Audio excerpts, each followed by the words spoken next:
Exercise 1.1 इसका question number 3 है solve the following question by completing square. तो इसमें इन क्वेश्चन को सॉल्व करना है, इसमें इसका सोल्यूशन फाइंड करना है, एक्स की वैल्यू फाइंड करनी है। इसमें एक्स है ना वेरिएबल सारे, एक्स की वैल्यू फाइंड करनी है, लेकिन इसमें कंडीशन है कि इसको कौन सा मेथड यूज़ करते हुए इसको सॉल्व करना है, कंप्लीटिंग स्क्वायर मेथड से। तो कंप्लीटिंग स्क्वायर मेथड क्या होता है, आइए इसको देखते हैं। तो बेटा ये जो फार्मूलेज हैं, ये स्क्वायर के फार्मूलेज को हम कहते हैं। तो ये हम जूनियर क्लासेस से ये सीखते आ रहे हैं। ये कि जैसे a plus B whole square, तो ये इक्वल होता है A square plus 2ab plus B square. इसको दरम्यान में भी लिख देते हैं कुछ चीज़ ऐसे भी, A square plus B square plus 2ab। तो ये इस तरह a plus B whole square भी होता है और a minus B whole square भी होता है। माइनस का हो तो ये माइनस 2ab के साथ माइनस आ जाता है। ये वाला फार्मूला था। तो इसमें ये होता है कि ये अगर सारी वैल्यू दी हों, ये तीनों टर्म्स दी हों, ये टर्म्स जो होती है ना, ये जो प्लस माइनस के साथ डिवाइड हो रही होती हैं, ये प्लस आ गया, एक टर्म ये है, एक टर्म ये है, तीसरी टर्म ये है। तो अगर बेटा ये तीनों टर्म्स होंगी, ए स्क्वायर भी और 2ab भी और बी स्क्वायर भी, ठीक है ना, तो ये तीनों टर्म्स होंगी तो वो परफेक्ट स्क्वायर बनता है। अगर इसमें से कोई एक वैल्यू, एक टर्म भी मिसिंग हो, कोई भी एक टर्म मिसिंग हो, मिसाल के तौर पर यही नहीं है अगर, तो हम अगर ए स्क्वायर प्लस 2ab कहेंगे तो हम इस वाले को कह सकते हैं कि ये परफेक्ट स्क्वायर है, यानी कि ये स्क्वायर का फार्मूला कंप्लीट है। नहीं, ये कंप्लीट नहीं है, बल्कि इसमें बी स्क्वायर मिसिंग है, वो नहीं है। तो इसी तरह से ये जो क्वेश्चन है इसमें एक वैल्यू मिसिंग है। तो आपके ज़हन में आ रहा होगा कि सर इसमें तो आपने तीन टर्म्स कहा है, इसमें भी ये तीन टर्म्स दी हुई हैं। तो इसमें जो तीन टर्म्स दी हुई है ना, इस तरह से ये सॉल्व नहीं होता। सबसे पहले इसमें हमने जो स्टेप करना है वो ये है कि इसमें जो कांस्टेंट होगा, कांस्टेंट को हमने उस तरफ शिफ्ट कर देना है। तो बेटा इन सारे क्वेश्चन में सबसे पहले जो इसमें कांस्टेंट होगा, कांस्टेंट को हमने इक्वल के दूसरी तरफ शिफ्ट कर देना है। यहाँ तक एक बात होगी। अब नेक्स्ट बात, अब हमारा जैसे कि इस फार्मूले में हमने देखा कि पहली वैल्यू एक ये परफेक्ट स्क्वायर होता है। परफेक्ट स्क्वायर किसे कहते हैं? जिस तरह 1 का स्क्वायर क्या होता है? 1 का स्क्वायर होता है 1। 2 का स्क्वायर क्या होता है? 2 का स्क्वायर बेटा 4। इसी तरह 3 का स्क्वायर क्या होता है? 3 का स्क्वायर 9। तो ये सारे परफेक्ट स्क्वायर होते हैं, यानी कि ये नंबर किसी ना किसी के स्क्वायर होते हैं। तो इसी तरह इनके दरमियान में जो नंबर होते हैं वो किसी के स्क्वायर नहीं होते, इसलिए वो परफेक्ट स्क्वायर नहीं होते। इस तरह 1 के बाद 4 आता है, 4 के बाद 9 होता है, 9 के बाद 16 होता है, जो कि परफेक्ट स्क्वायर होता है। तो ये वाले इन नंबर्स को परफेक्ट स्क्वायर बोलते हैं, यानी किसी ना किसी के स्क्वायर होते हैं। इसी तरह बेटा ये जो हमारे पास 7 दिया हुआ है ना स्टार्ट में, हमने यहाँ पे बनाना होता है एक परफेक्ट स्क्वायर। तो 7 किसी का परफेक्ट स्क्वायर नहीं है, ऐसी है ना। तो इन तमाम क्वेश्चन में अगर यहाँ पे कोफिशिएंट कोई ऐसा नंबर आ जाए जो कोई परफेक्ट स्क्वायर ना हो, तो फिर हमने इस वाले कोफिशिएंट को ख़त्म कर देना होता है। और कैसे ख़त्म करना है? अगर पहले से कोई परफेक्ट स्क्वायर हो तो फिर हमने उसको कुछ नहीं करना, फिर आगे फर्दर उसको सॉल्व कर देना है। तो इसी तरह देखें कि अब एक्स स्क्वायर के साथ 7 है, 7 परफेक्ट स्क्वायर नहीं है, हमने 7 को ख़त्म करना है।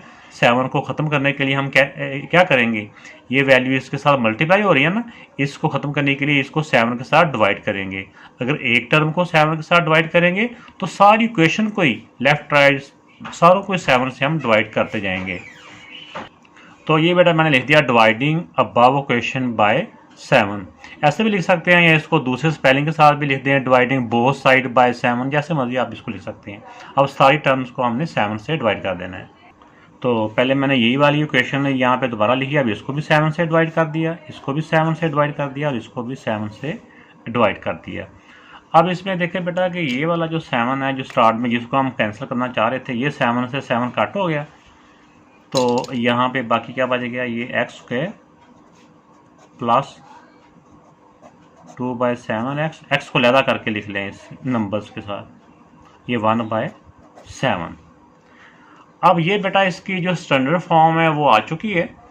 तो अब हमने इसमें ये करना है कि देखिए अब हमारे पास ये ए स्क्वायर है, ये समझो 2ab है, इसमें अब हमारे पास जो बी स्क्वायर है ना वो नहीं है, यानी बी की वैल्यू हमने फाइंड करनी है। उसका एक आसान सा मेथड मैं आपको बताता हूँ। तो उम्मीद है कि वो मेथड जब आपको समझ में आ जाएगा तो ये सारे क्वेश्चन एक ही पैटर्न पे हैं, एक ही मेथड है, तो आपको बाकी क्वेश्चन करने में भी आसानी रहेगी। तो अब इसमें बेटा इस क्वेश्चन में ये हमारे पास ए स्क्वायर है, ये प्लस 2ab है। ये 2ab कैसे आई, ये इसकी मैं डिटेल आपको बता देता हूँ। प्लस बी स्क्वायर, हमारे पास बी नहीं है, तो वो फाइंड करने का जो आसान मेथड वो ये है कि जो एक्स होता है ना, ये 2 पावर वाला नहीं, 1 पावर वाला जो होता है, एक्स के साथ जो भी कोएफिशिएंट है जैसे इसका कोफिशिएंट क्या है 2/7 है, जो भी इसका कोफिशिएंट है उसको 2 से डिवाइड कर दें। 2 से डिवाइड करने का क्या तरीका है, या तो हम ऐसे डायरेक्ट इसके साथ ही लिख दें, यानी कि फ्रैक्शन में आना है 2, ऐसे लिख दें, यानी कि 2 से डिवाइड करने का मतलब कि 2 नीचे आएगा। तो या इसको हम ऐसे भी लिख सकते हैं 2/7 मल्टीप्लाई बाय 1/2। ये एक ही बात है, जैसे मर्जी आप लिख दें। तो मैं तो ऐसे भी कर देता होता हूँ कि 2 के साथ डिवाइड करना, जो भी यहाँ पे कोफिशिएंट होगा ना उसको 2 से डिवाइड कर दें। 2 के साथ ये डिवाइड किया तो ये 2 से 2 कट गया, तो बाकी क्या बच गया, ऊपर 1 बच गया, नीचे 7। तो इसका मतलब ये जो 1/7 है ना, ये हमारा b है। ठीक है, तो यहाँ पे हमने b है नहीं है, ये हमने खुद से इसके साथ ऐड करना है। वो कैसे ऐड करना है देखिए, अभी मैं आपको लिख के बताता हूँ। तो अब देखिए बेटा, ये वाली क्वेश्चन मैंने वही वाली क्वेश्चन को दोबारा लिखा है, ये x² प्लस ये जो दरमियान वाली वैल्यू, तो ये वैसे है 2ab है, मैं भी आपको बता देता हूँ डिटेल से कैसे है। और ये वाली वैल्यू ये वाली है, एज इट इज लिखी ना, अभी तो मैंने वही लिखी है। अब दोनों साइडों पे हमने जो b की वैल्यू हमने फाइंड की है ना, b की वैल्यू, तो हमने यहाँ पे आना a² plus 2ab plus b², यानी b का स्क्वायर इधर भी ऐड करना है। b हमारा क्या है 1/7 है ना, तो यहाँ पे क्योंकि परफेक्ट स्क्वायर करने के लिए यहाँ पे b का स्क्वायर आता है, इसलिए हमने पहले b फाइंड कर लिया, फिर इसका b का स्क्वायर इधर भी ऐड कर दिया। अब जो एक्शन इक्वेशन के एक तरफ होता है ना, वही एक्शन इक्वेशन की दूसरी तरफ भी होता है, इक्वेशन को बराबर रखने के लिए, इसका बैलेंस रखने के लिए। हमें इस तरफ तो चाहिए था ना कि ये परफेक्ट स्क्वायर करने के लिए, इस तरफ हमने अपने पास से ऐड किया, पर इस सब स्क्वायर को परफेक्ट कर दिया, मीन मुकम्मल कर दिया। अगर इस तरफ वैल्यू हम कोई अपने पास से ऐड करें तो वही वैल्यू दूसरी तरफ भी ऐड करनी होती है। तो अब ये वाला हमारा फार्मूला यहाँ तक ये कंप्लीट हो गया। इस फार्मूले को हम क्लोज कर सकते हैं ना, अगर ऐसे फार्मूला लिखा हो, ऐसे लिखा हो तो हम इसको क्लोज करें तो इस फॉर्म में लिखेंगे a plus B whole square. तो अब हमारे पास a ये है x है, और अगर 2ab के साथ प्लस हो तो यहाँ पे प्लस का साइन आता है, a प्लस b हमारा है 1/7, ये स्क्वायर के नीचे वाला हमारा b है। तो ये फार्मूला क्लोज किया तो ऐसे बन जाता है। इसको मैं दोबारा से भी यहाँ डिटेल से भी लिख देता हूँ। अगर हमारे पास ऐसे लिखा हो a² plus 2ab plus b² हो, तो हम इसको क्लोज करें तो हम ऐसे करके लिख सकते हैं ना, a plus b whole square, यानी इस स्क्वायर के नीचे वाला a और इस स्क्वायर के नीचे वाला जो b है यहाँ पे आ जाता है, और दरमियान में साइन वो आता है जो 2ab के साथ होता है। अगर किसी के साथ माइनस होगा तो यहाँ माइनस आ जाता है, अगर प्लस हो तो यहाँ पे प्लस आ गया। तो इसी फार्मूले के मुताबिक हमने इस वाले फार्मूले को, जो मैंने आपको अंडरलाइन करने के लिए समझाया है, ये अंडरलाइन करके आपको समझाया, इसको क्लोज किया, ये हो गया। अब इस साइड को सॉल्व कर लें, 1/7 प्लस ये स्क्वायर 1 का भी है, ये स्क्वायर 7 का भी है, 1 का स्क्वायर 1 ही रहता है और 7 का स्क्वायर 49। इस साइड को सॉल्व करते जाएं, ये वाली साइड एज इट इज आती जाएगी। 7 और 49 का एलसीएम क्या होता है बेटा, 7 और 49 का एलसीएम होता है 49। तो ये आप लोगों ने कैलकुलेटर से भी इसको प्लस कर सकते हैं। अब देखिए 7 को किससे मल्टीप्लाई करें, एलसीएम की इक्वल होता है 7 से, 7 था, इसको भी 7 से, 7 1 दा 7, अब 49 1 दा 49, यानी 1 से मल्टीप्लाई करना चाहिए आता है, इसको 1 से मल्टीप्लाई करेंगे तो 1 आ जाएगा। अब ये एज इट इज आ गया, इसको लिख देंगे 8/49। ये इक्वल का मतलब होता है ये एज इट इज आ रहा है, जहां पे आप जरूरत पड़ेगी इसको हम लिख देंगे।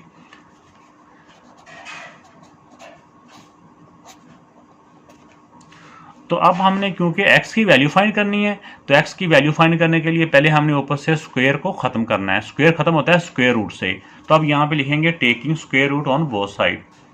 तो ये बेटा मैंने इसी वैल्यू को दोबारा एज इट लिख दिया, यहाँ पे लिख दिया taking square root on both side. अब इसका स्क्वायर रूट लेंगे ऐसे। ये आपको ज़रा अट्रैक्टिव करने के लिए ये मैंने रेड कलर यूज़ किया है, स्टूडेंट इसको यूज़ नहीं कर सकते। तो अब देखिए इसमें स्क्वायर से ये स्क्वायर रूट कट जाता है, तो ये हो जाएगा x प्लस 1/7 इक्वल टू 8 का किसका स्क्वायर होता है, 8 किसी का स्क्वायर नहीं होता। इसको ज़रा हम और तरह से सॉल्व कर लेंगे। और 49 किसका स्क्वायर होता है, 49 बेटा 7 का होता है। 8 को हम ऐसे लिख सकते हैं ना। ये जो चीज़ है ना, ये आप अगर बार बार जब करोगे तो आपको ये ज़बानी याद हो जाएंगी। ये ऐसे स्टेप करने की ज़रूरत नहीं है। 2 दफ़ा अगर 2 को हम लिख सकते हैं 2 स्क्वायर और एक 2 अलग रह जाएगा। इस स्क्वायर का स्क्वायर रूट कट जाएगा, लेकिन इस 2 का स्क्वायर रूट नहीं कटेगा। मीन हम इसको ऐसे लिख सकते हैं, ये इसका तो स्क्वायर से स्क्वायर रूट कट गया, ये 2 स्क्वायर रूट के अंदर ही रह गया। अब ये जो स्क्वायर रूट होता है ना, ये समझो इसका अलग से होता है, इसका अलग से होता है। मल्टीप्लाई में हम इसको एक ही स्क्वायर रूट नीचे लिख सकते हैं। इसको अब हम ऐसे लिख देंगे 2 इंटू 2, और जब भी ये स्क्वायर रूट का आंसर आता है तो इसके साथ प्लस माइनस। तो अब बेटा हमने x की वैल्यू फाइंड करनी है, x इधर रह जाएगा। अब ये 1/7 है, उधर जाएगा तो प्लस माइनस 2 इंटू 2/7, और इधर जाके ये -1/7। इस तरह प्लस का था, उधर जाके माइनस का हो गया। तो क्या इसको आप बाद में लिख लें, इसको पहले लिख लें, इससे कोई फर्क नहीं पड़ता। ये क्योंकि फर्दर सॉल्व नहीं होता, इसी तरह हमने इसको इसी तरह ही रहने देना है। अब देखिए इसमें भी 7 है, इसमें भी 7 है, फ्रैक्शन है ना, इसको एक दफ़ा 7 को लिख के इनका एलसीएम कर लेंगे ना, 7 और 7 का एलसीएम। तो ये प्लस माइनस 2 इंटू 2 माइनस, ये भी 7 ही है, 7 1 का 7 और 1 का 1। तो इस तरह से बेटा ये इसका आंसर आ गया। इसको अब लिख लेंगे हम सोल्यूशन सेट की फॉर्म में। यहाँ पे लिख सकता हूँ मैं प्लस माइनस 2 इंटू 2 -1/7। तो चाहे आप इसको, अगर इसको पहले लिखा होता तो ये बाद में आना था, इससे कोई फर्क नहीं पड़ता। तो ये बेटा इसका आंसर आ गया। तो बेटा इसका ये सेकंड पार्ट है। सेकंड पार्ट में भी सबसे पहले हमने इसके जो कांस्टेंट होंगे, मीन एक्स के अलावा जो वैल्यू होती है ना, जैसे ये अकेला एक्स के बगैर ये कांस्टेंट है, इसको उधर शिफ्ट करेंगे। उधर शिफ्ट हो गया। इसके बाद हमने देखना होता है कि एक्स स्क्वायर के साथ जो कोएफिशिएंट है वो परफेक्ट स्क्वायर है या नहीं है। तो ये परफेक्ट स्क्वायर क्योंकि नहीं है ये, तो जो इसके साथ जो भी जो कांस्टेंट आता है ना, जो परफेक्ट स्क्वायर नहीं है, जो कोएफिशिएंट आता है, तो वो अगर परफेक्ट स्क्वायर नहीं है तो उसको हमने ख़त्म करना होता है। वो कैसे ख़त्म होता है, जो भी इसके साथ कोएफिशिएंट होता है उसी इसके साथ सबको डिवाइड कर दें। यहाँ पे लिख देंगे डिवाइडिंग बोथ साइड बाय ए, क्योंकि हमने डिवाइड इसको उसी के साथ करना होता है जो एक्स के साथ कोएफिशिएंट होता है। अगर वो परफेक्ट स्क्वायर नहीं है तो फिर उसी के साथ सारों को डिवाइड कर दें। अब जैसे देखें ए एक्स स्क्वायर, पहले मैं इसी वैल्यू को एज इट इज लिख देता हूँ। अब इस सारे को ए से डिवाइड करना है ना, इसको भी ए से डिवाइड कर दिया है, इसको भी ए से डिवाइड कर दिया, इसको भी ए से डिवाइड कर दिया। अब देखें ये भी ए से ए कट गया, बाकी रह गया एक्स स्क्वायर। ये एक्स के अलावा बाकी को अलग कर लें, 4/a एक्स। ए को ए से डिवाइड करेंगे तो 1 आ जाता है। ठीक हो गया। अब देखें बेटा यहाँ पे हमारे पास ये ए स्क्वायर, ये प्लस 2ab है। इसको इकट्ठा करके मल्टीप्लाई करके जो लिखा हुआ है ना वही है, मैंने लहदा नहीं लिखा, आपने उसको ऐसे डिटेल में जाने की ज़रूरत नहीं है। इसको बस हमने ए स्क्वायर प्लस 2ab प्लस हमने यहाँ पे लिखना है बी स्क्वायर। तो बी स्क्वायर हमने फाइंड करना है, यानी इसमें से बी की वैल्यू क्या है। तो जो वैल्यू हम इधर बी स्क्वायर लिखेंगे, अपने पास है ये वैल्यू ऐड कर रहे हैं ना, जो वैल्यू इस तरफ ऐड करनी होती है वही वैल्यू दूसरी तरफ भी हमने ऐड करनी होती है। तो अब बी है क्या, बी फाइंड करने का पहले ही मैं पिछले क्वेश्चन में भी ये मेथड बता चुका हूँ कि बी फाइंड करने का सबसे आसान मेथड यही है कि जो भी एक्स का कोएफिशिएंट है, एक्स का कोएफिशिएंट एक्स के अलावा 4/a है ना, जो भी एक्स का कोएफिशिएंट है उसको 2 से डिवाइड कर दें, उसको 2 से डिवाइड कर दें। इसको कैसे 2 से डिवाइड करेंगे, यानी 2 नीचे आएगा, ऐसे करके 2 से डिवाइड कर दिया। अब अगर यहाँ पे कोई नंबर कैंसिल हो रहा हो तो कर दे, नहीं हो रहा होगा तो हम इसको वैसे ही मल्टीप्लाई कर लेंगे। देखो 2 1 दा 2, 2 2 दा 4, तो क्या बच गया 2/a इक्वल टू है 2/a, यानी ये 2/a हमारा क्या है b, यानी कि इसके कोएफिशिएंट को 2 से डिवाइड करने से हमारे पास b आ जाता है। तो b हमारा है 2/a स्क्वायर, इधर भी कर दिया ऐड, और 2/a इक्वेशन के दूसरी तरफ भी कर दिया, क्योंकि इनका बैलेंस रखना होता है ना, जो वैल्यू इस तरफ प्लस माइनस करें वही दूसरी तरफ भी करनी होती है। यहाँ पे लिख भी सकते हैं taking adding 2/a square on both side. तो ये हमने इस मेथड से हमें सिर्फ बी फाइंड करना होता है। जब बी फाइंड कर लें तो हमें जो स्क्वायर को परफेक्ट करने के लिए उसका जो भी बी होता है, बी का स्क्वायर हमने बाद में करना होता है। तो पहले हमने बी फाइंड कर लिया, फिर बी का स्क्वायर इधर भी ऐड कर देना होता है, बी का स्क्वायर इस तरफ भी ऐड कर देना होता है। अब ये फार्मूला हमारा कंप्लीट हो गया, A square plus 2ab plus B square. इस सारे को क्लोज किया, ये मैंने आपको समझाने के लिए अंडरलाइन किया है। ये लिखेंगे ए, अगर यहाँ प्लस हो तो plus B whole square equal to ये 1, ये 2 का स्क्वायर बेटा हो जाता है 4, और a का a स्क्वायर। इनको एलसीएम लेके इनको हम सॉल्व कर लेंगे।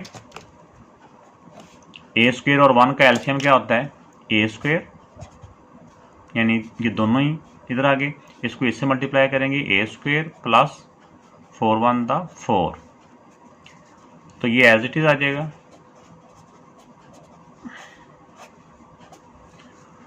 तो अब इस स्टेप पे आके बेटा हम इसका स्क्वायर रूट करेंगे बोथ साइड का, क्योंकि जब क्वेश्चन होती है ना, क्वेश्चन का ये रूल होता है कि जो एक्शन एक तरफ होता है वही एक्शन दूसरी तरफ करना पड़ता है। अब यहाँ पे इसका क्योंकि हमने x की वैल्यू फाइंड करनी है तो पहले ऊपर स्क्वायर है, स्क्वायर को खत्म करने के लिए स्क्वायर रूट करेंगे। तो अगर एक तरफ स्क्वायर रूट करेंगे तो दूसरी तरफ भी स्क्वायर रूट करेंगे। अब यहाँ लिख देंगे taking square root on both side. तो अब ये ऊपर वाली क्वेश्चन ही मैंने एज इट इज नीचे लिखी है। अब यहाँ पे हमने इसका दोनों साइडों का स्क्वायर रूट ले लेना है, इसका भी स्क्वायर रूट, इसका भी स्क्वायर रूट। तो ये क्योंकि स्क्वायर सारे का ही है तो स्क्वायर से इस सारे का स्क्वायर रूट कट गया। तो ये बेटा स्क्वायर क्योंकि सारे का नहीं है, बीच में प्लस भी आ रहा है ना, इसलिए इसको हम कैंसिल नहीं कर सकते। ये नीचे वाला जो नीचे वाली वैल्यू ये अकेली है, इसका स्क्वायर से स्क्वायर रूट कट जाएगा। तो बाकी यहाँ क्या बच गया x plus 2 over a equal two plus minus a square plus 4। इसका तो स्क्वायर रूट कट नहीं होता, अगर प्लस हो ना दरम्यान में तो फिर ये कैंसिलेशन नहीं होती, या तो सारे का स्क्वायर होता ना, सारे का तो फिर कट हो जाना था। तो इसका रह गया और इसका a स्क्वायर से इसका स्क्वायर से स्क्वायर रूट कट गया, तो यहाँ पे सिर्फ a रह गया। तो अब बेटा x की वैल्यू फाइंड करनी है, x सिर्फ इधर आ जाएगा, बाकी वैल्यू को उधर मूव कर देंगे। इक्वल टू जिसको मर्जी पहले लिखना, चाहे आप इसको पहले इधर लिखा जाने दें या इसको पहले इधर लिख लें, इससे कोई फर्क नहीं पड़ता। तो plus minus a square plus 4 over a, ये प्लस का था 2 ओवर a, इधर जाके माइनस का हो जाएगा ये 2 ओवर a। वैसे तो ये आंसर आ चुका है, लेकिन यहाँ पे क्योंकि ये इसको हम फर्दर इसको हम सॉल्व कर सकते हैं, ये भी a है ये भी a है, फ्रैक्शन में है, तो इनका एक ही दफ़ा एलसीएम कर लेंगे हम। एलसीएम इनका आ जाएगा a और a का a हो जाएगा ना, तो ये भी एज इट इज आ गया यहाँ पे a स्क्वायर प्लस 4 माइनस ये 2। तो ये बेटा इसका आंसर आ चुका है। अब इसको सोल्यूशन सेट की फॉर्म में लिख देंगे हम, यहाँ साइड पे लिख देता हूँ, उस तरह जगह कम है। जिसको मर्जी आप पहले लिख लें, इसको पहले लिख लें या इसको पहले लिख लें। बार बार इसलिए बता रहा हूँ कि बुक वालों ने बाद दफ़ा ये वाली वैल्यू बाद में दी होती है, तो वो फिर स्टूडेंट कंफ्यूज होते हैं कि ये वैल्यू आगे पीछे क्यों हो गई है। -2। तो ये बेटा इसका आंसर आ चुका है।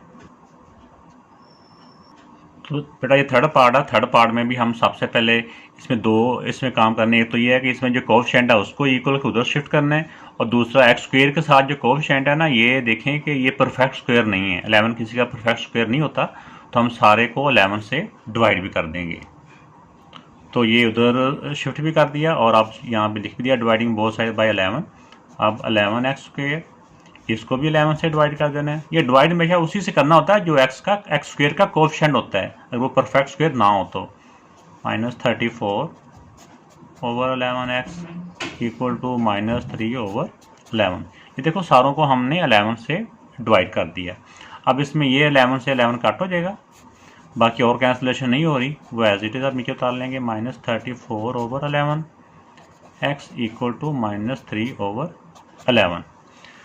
अब हमारे पास ये हो गया कि अब ये हमारा पास जिस तरह फार्मूला हमने सीखा हुआ ना पहले, दोबारा से लिख लेता हूँ दोबारा से। a square plus 2ab plus equal to जो भी है।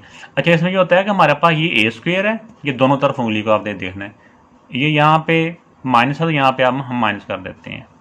-2ab, ये 2ab है, प्लस यहाँ पे आना है एक वैल्यू ये मिसिंग है, यानी b स्क्वायर। तो पहले हम b फाइंड करेंगे, जब b आ जाएगा तो b का स्क्वायर इधर भी ऐड कर देंगे और b का स्क्वायर इधर भी, दोनों तरफ ऐड कर देंगे।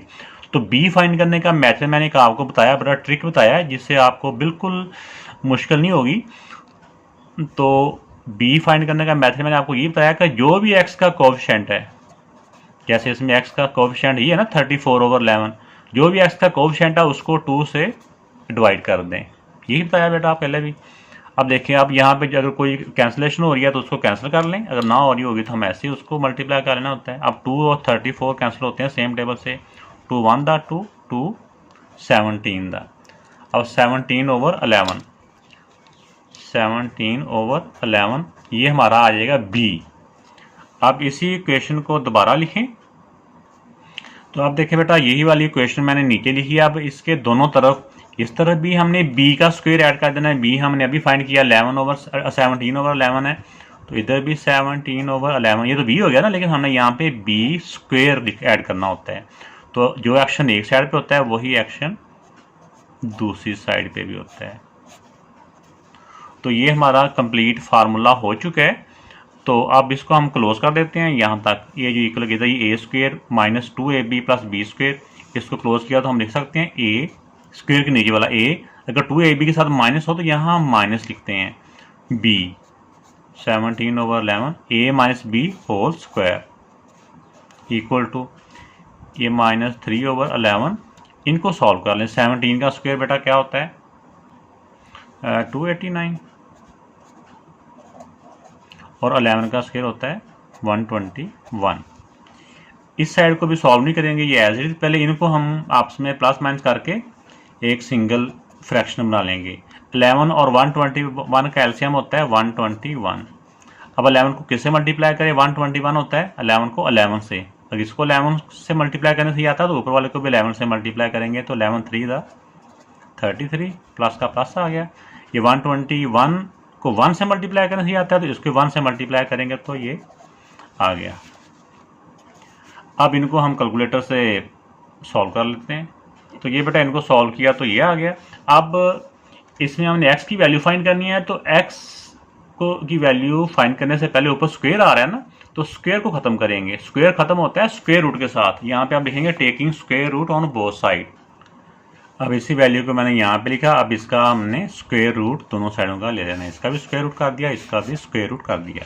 इसका स्क्वायर से स्क्वायर रूट कट गया, बाकी रह गया 11 माइनस 17 ओवर 11 इक्वल टू 256। बेटा किसका स्क्वायर रूट होता है 256? बेटा 256 किसका स्क्वायर होता है, ये 256 16 का, और 121 11 का स्क्वायर होता है, ठीक है ना। और जब इस साइड पे राइट साइड पे स्क्वायर रूट का आंसर आता है उसके साथ प्लस माइनस।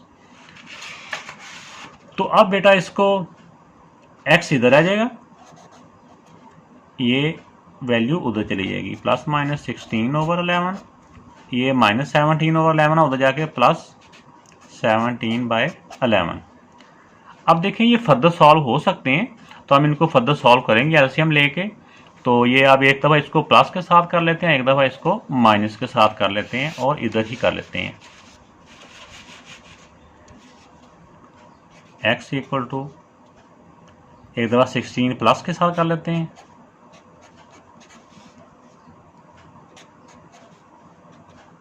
देखिए 11 और 11 का एलसीएम 11 ही आ जाएगा। 16 प्लस 17 इनको सॉल्व किया तो बेटा आ गया 33 ओवर 11। 33 को 11 से डिवाइड किया तो आंसर आ जाएगा हमारा 3। एक आंसर आ गया x का 3। अब इसी तरह जब हम दूसरा इसको माइनस के साथ सॉल्व करते हैं तो हो जाएगा ये x equal to minus 16 over 11 plus 17 over 11। अब देखिए इन दोनों का एलसीएम किया तो आ गया 11, ये माइनस 16 और ये प्लस 17।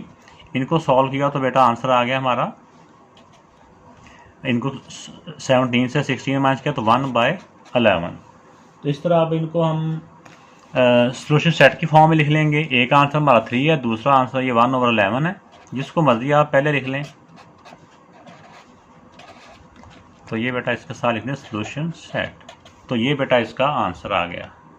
एक चीज़ में बेटा मैं यहाँ पे वजाहत करता चलूँ कि जिस तरह मैं बोलता हूँ कि ये a स्क्वायर है माइनस 2ab है प्लस b स्क्वायर आ जाता है ये, तो 2ab के बारे में आपकी कंफ्यूजन हो रही होगी कि 2ab सर लिखते नहीं है, ऐसे लिखा हुआ तो 2ab बोल जाते हैं। मैं कहता हूँ इसको सॉल्व ना करें, ऐसे रहने दें। अगर सॉल्व करें तो ऐसे बनता है, देखो 2ab। मैं ज़रा आपको ये वैसे एक्सप्लेन कर रहा हूँ। a हमारा क्या था, इस स्क्वायर के नीचे वाली वैल्यू, और b हमारा क्या है 17 ओवर 11। अब ये बन गया 2ab। अब देखिए इनको सॉल्व करने से क्या बनता है, 17 टू द 34 x और नीचे 11, तो 34x ओवर 11 ही बनता है। तो इस तरह अगर अलग-अलग करके एक्सप्लेन करके लिख दें फिर भी ठीक है, नहीं तो इसको 2ab को जो भी क्वेश्चन में दिया होता है ना उसको एज इट इज रहने दें, इसको खोलने की जरूरत नहीं है, डायरेक्ट b फाइंड करें और फार्मूला क्लोज कर दें। उम्मीद है कि आपको आसान मेथड लगा होगा।